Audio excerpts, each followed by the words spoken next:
If you spend enough time reading wartime diaries, ration books, and agricultural circulars from the early 1940s, a pattern emerges that rarely gets discussed today. When supply lines failed, when fertilizer was scarce, and when imported food vanished almost overnight, entire villages leaned on one unglamorous plant that kept calories coming without complaint. It was not wheat, and it was not potatoes.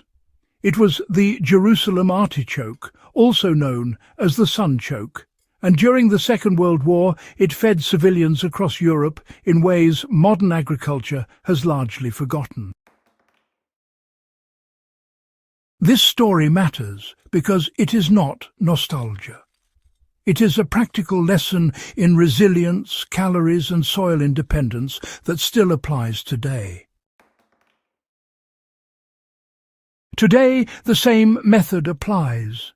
A modern gardener can plant a small patch along a fence line or in an unused corner of the yard.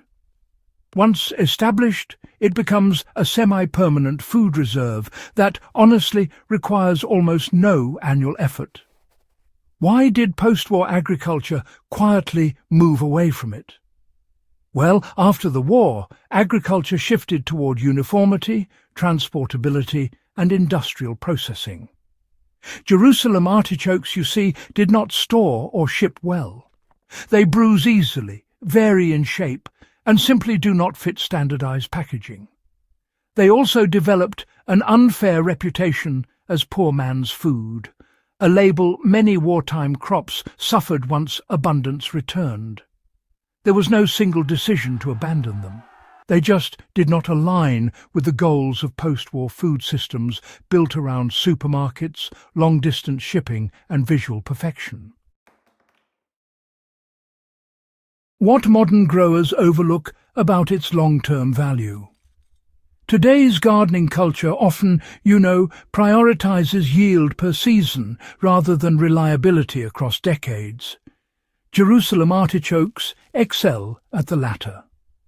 Once planted, they are difficult to eliminate. That trait, which is often framed as a downside, is exactly why they function as a living food reserve. In a practical sense, planting them today is less about maximizing taste and more about insurance.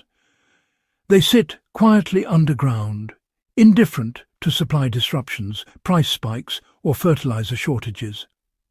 How to reintroduce this WWII crop into a modern garden? Well, the smartest approach is containment. Plant Jerusalem artichokes where spreading is acceptable or controlled by barriers. Harvest aggressively once established. And, by the way, roast them to reduce digestive discomfort, a common complaint when eaten raw or undercooked. Feed surplus to animals or compost the tops to improve soil structure. This is not a novelty crop. It is a system. Wartime families understood that difference, and that understanding kept them fed. What this plant teaches us about forgotten resilience. The real question is not why we stopped growing Jerusalem artichokes. It is why we stopped valuing crops that prioritize survival over convenience. WWII civilians did not choose this plant because it was trendy or tasty. They chose it because it worked when nothing else did. That lesson is still relevant, whether you are a gardener, a historian, or someone thinking seriously about food security beyond the supermarket shelf. If you found this deep dive into forgotten wartime food systems valuable, subscribe to the channel for more historically grounded survival knowledge, and share this video with anyone who still believes the past has nothing left to teach us.